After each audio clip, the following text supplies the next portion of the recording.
Hey everyone, this is your non-alcoholic rehab going host, LA, here with Tuc.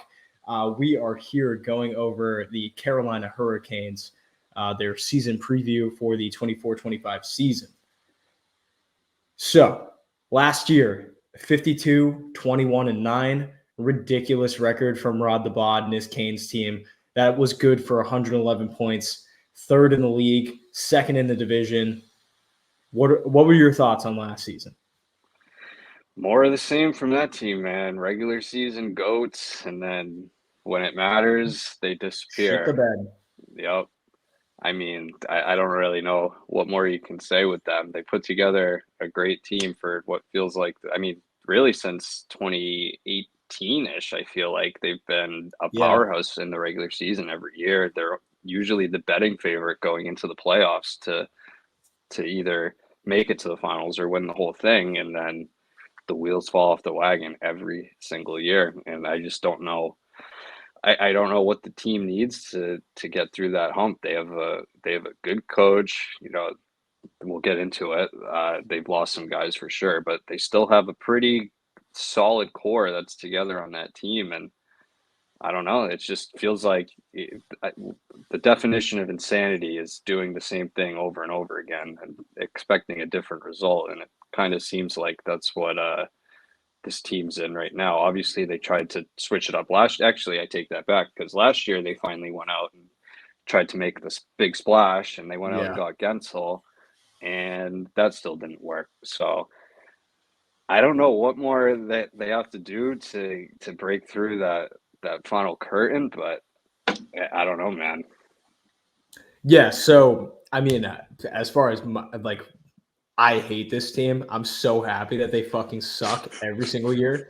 Um, you know, They have a bit of a Maple Leafs disorder, which you brought up, doing the same thing over and over again. Last year they really went out there. They fucking spent the money on Orlov in the offseason. That kind of Hmm. went to shit. They went out, they sold the assets off to go get Gensel. Gensel stayed, had a pretty good stint there, and then said, fuck you guys. I don't want to sign you. I'm pretty convinced too that they traded for him expecting to Oh, to yeah, re-sign absolutely. him. There's no With the way way that their that was a owner is, rental. Yeah, there's no way yeah, that was going to be a rental. And their he, owners fully invested in not spending a shit ton of money. I'm sure they didn't think that Gensel was going to get 9 mil in the yeah, open market. But still, it's like you fucking spent the assets, you have them. Like you might as well at least make the pitch. And it right. felt like they just punted. Um, they brought so in the offseason, they spent a fair amount of money. They have 6 mil left. So, deadline acquisition, they have the availability to do it. Their GM, Eric Tolsky, he will be taking over for Dom Waddell, who was there for God knows how long. Huge stat guy. That guy's like the god of statistics. Massive. Yeah. I don't even think he doesn't even have a hockey background. No, he is. He was like a fucking like a statistician or something, and then he became like the player of like director, like director Yeah, of player some shit like that. personnel or something like that, and just literally grinded his way up. I don't know. He has a pretty wild story, but Yeah. he's got his hands full with this team, that's for sure. Because Yeah, and they're like, on paper, they're kind of the Moneyball team, anyways. Like, they don't spend a lot of money, but they bring in guys who are good on paper. yeah, So, and then Rod the Bod got re-signed. He's gonna be here until he literally dies. I oh don't think yeah, that. Yeah, he's never gonna go to another team. no, So, he's that job is his for as long as he wants it. yeah, and then so really the name of the story of the season last year was just how shit the goaltending was throughout the season. Absolutely, yeah. I mean, obviously, Freddie, he only played 16 games. Was battling, what was it? He had a blood clot issue Yeah, it was a last year, blood clot right? issue. Yep. Yeah. And obviously, it seems like they've had issues with him, kind of, not because of his fault or anything. It's unlucky, but it seems Yeah. like every year that he's been there, maybe he's put together a full season, but it doesn't feel like it. It feels like something happens with him uh, every year. And then obviously, I can't pronounce this. Kocheko? How do you pronounce his name? Yeah, Kochetkov. Yeah, some Yeah, shit like that. Kochekov. He obviously there's not much of a sample size there, but the games that he did play, look pretty good. But when they need the saves, it feels like that team it never gets them. Yeah. And like Antti Ranta fucking fell off a goddamn cliff, got Oh sent down to yeah, the AHL. His numbers were in the shitter.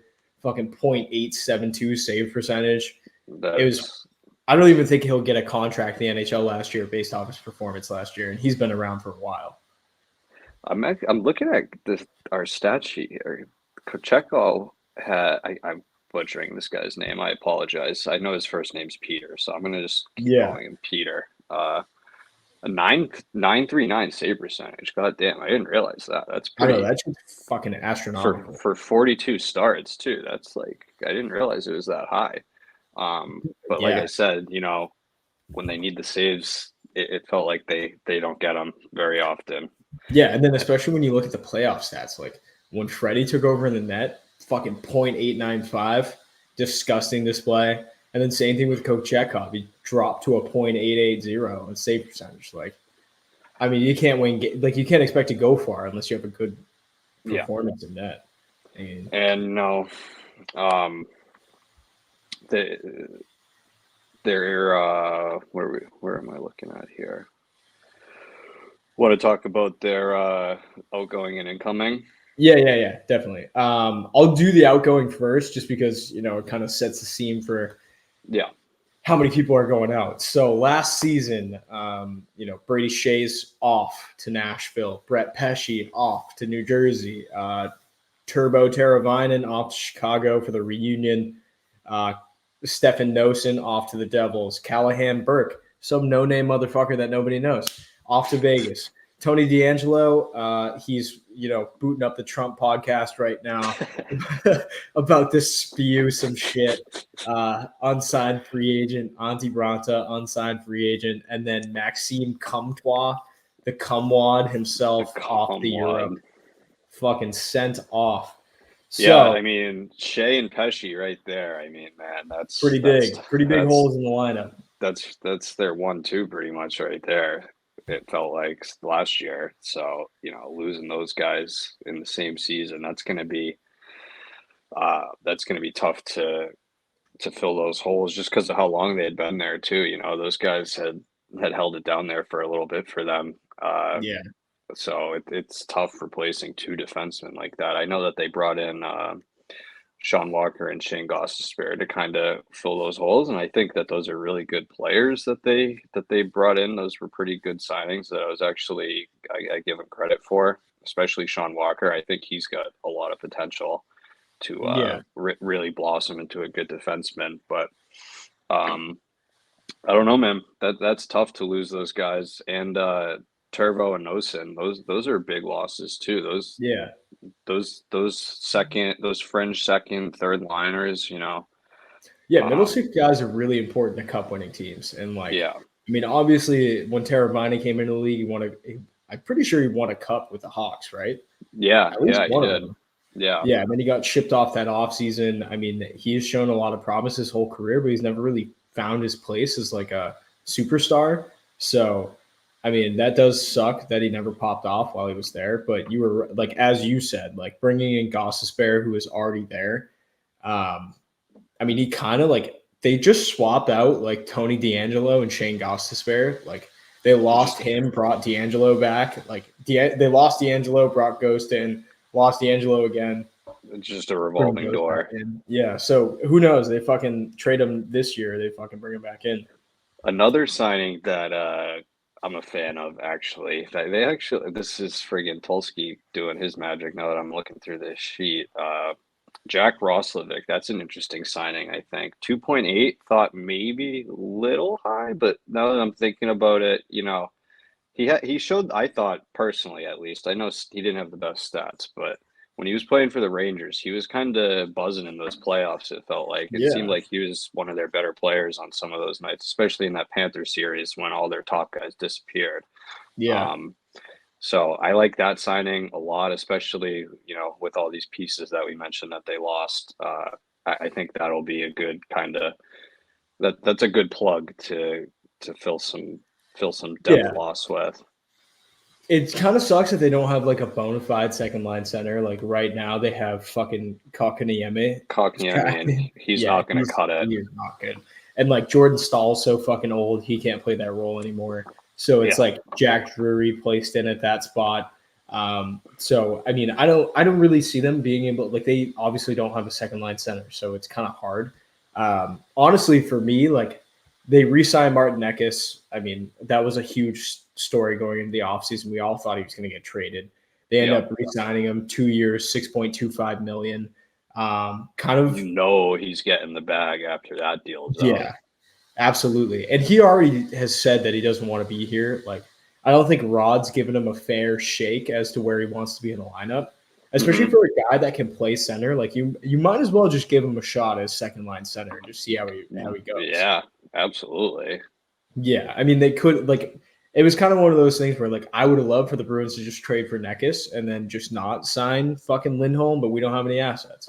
Yeah. But I mean, He is I think he's going to be a real stud. He's only yeah, 25, and watching him last year, I remember me and you we were all over him all last year. yeah, We were begging for the Bruins to somehow make that work, but in the offseason as well. But 2.2 times 2.65, that's a good deal, I think. By the end of that, when he's yeah. at the end of that next year contract, I think he's looking at like 8, 9, maybe. I don't know. I could be talking shit here, but I think he's going to have a really No, good I year think this you're year. right. I think he's going to be asking for it. Yeah, I agree. But And if they won't give it to him, somebody will. Jordan Martinhook too. They re-signed him to Yep. a 3x3. Pretty solid deal there, I would say. You know what you're getting for him. He's a nice glue guy. Seems like Yeah, I he's mean, well he wears respected the by A everybody. there, And so yeah. yeah, where's the A? Everybody likes him there. Good veteran piece. Pretty good re-signing. It's going to be interesting. They had a really busy offseason, and Yeah, on and top then on top of that, um, I'll be completely honest because I'm not the best when it comes to teams' prospects, but I do know that Carolina has a very strong prospect pool from everything that I've read this yeah. offseason. So I wonder So if any of these guys can make the team out of training camp as well. yeah, so they have a couple different guys. Um, they have this absolute stud defenseman who's playing in the KHL right now, 22 years old. So I mean, he's 4 years from his draft.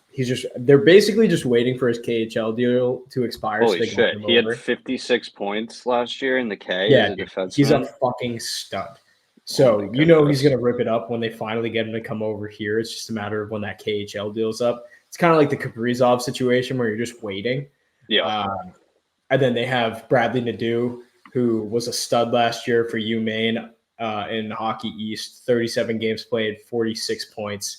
They signed him late in the year. He played one game, got Oh, an they did assist. sign him. Yeah, he got sent down to the A, so he finished off the season down there. But he's probably one of their most promising prospects, especially like maybe look for him to make a push out of camp. And then, 2 more Russians. But that's They went kind of hard just with how the they do it. Russians. I didn't realize the friggin' how many Russians they have. That's Yeah, scary. it's kind of smart, honestly, because you can just you don't have to waste cap on them. You just stash them overseas and then sign Yep. them to an ELC when they're older. So it's Yeah, like, exactly. And they're already coming in completely developed. It's not like they're coming in as a 19, 20-year-old. These guys are coming yeah, in where they need 22, more. 23, 24 years old. They're friggin' look at Panarin. He came into the league and set it on fire. Yeah, exactly. So The only honestly, other go ahead. so the only other thing that we missed was Seth Jarvis getting his he re-signed. He got Oh a shit, fucking yeah. How do we fat deal. miss that? Yeah, how do we miss that? So with this contract, they are over the cap. So when I did this, it was a couple weeks ago, and they signed him since. They had $6 million left in the cap, but they signed him to an $8 million deal. So they're like It was, two-ish over. yeah, they got to figure out they got to kind of make it work. But Seth Jarvis last year had a pretty fucking insane season. Oh yeah. I always notate that he's the ugliest man in hockey. Nobody is as ugly. Unfortunately. 81 games played in the regular season, 67 points. That's 33 goals, 34 assists. And then in the playoffs, he was one of their best players. 5 goals, 4 assists, 9 points. He's what, 23 too? He's 24. Yeah, he's 22. That's a fucking good deal to sign him on that young. Oh yeah. He's gonna be.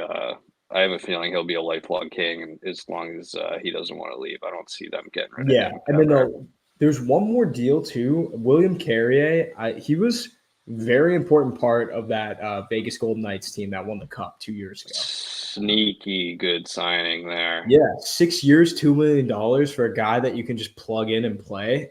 He had injury concerns last year, so he didn't get that many games in. But I mean, he knows how to win. I can't picture a more perfect fourth liner contract than Will Carrier on a 6x2. That's pretty absurd that they even got him to sign that. Honestly, I didn't realize it was 6 years at $2 million per. That's wild. I know that's leaving money on the table. Absolutely, that is wild. That's the benefit of those no tax states, man. Yeah. So as far as like expectations for the season, me personally, I think they're going to take a step back. I don't know if they're going to be top 5 team in the league.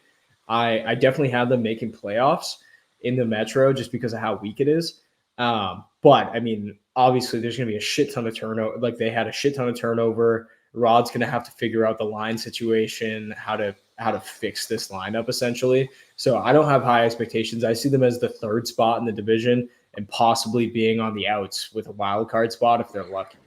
So yeah, I was going to say, I don't have that weak of outlook for them. I think you could probably see maybe in October, November, a little slow start, but I have a feeling that they'll figure it out. And I would say, I don't know where they're going to finish in the Met, but I would say it's going to probably be Rangers, Devils, and Carolina in any order. I don't know which order it's going to be, but I think those are going to be your top 3 from the Met, most likely. Still, yeah, and I think they had a lot of wins last year. I don't think they'll have as many as they got last year, but I still think they'll be, around the top seed in the Met, somewhere around there. They still have Aho, they have Jarvis, they have Natchez, Yeah, I see the Met being very tight at the top, and then like dramatic. It's going to be like how it was last year. Yeah, exactly. Where you're like, there's a couple teams on the cusp that you're not sure about, but right is if they stay healthy and if they can get a full year out of Freddie with if they can do a Linus and Swayman kind of duo that they had there with Peter and Freddie, I can see them being a top team for sure again. Definitely. So that about wraps up the Canes. As far as we got 4 season previews that we've already done. Go watch those if you want to. Subscribe, share, comment, all that shit. Lots of clicks helps us out. Everything helps as much as you can. I'll be coming out with clips. I usually take like 5-minute segment, condense it down into a minute, fucking post it. So keep an eye out for those as well. But that about wraps up the Canes. We'll see you guys in the next one. It's going to be Chicago. So peace.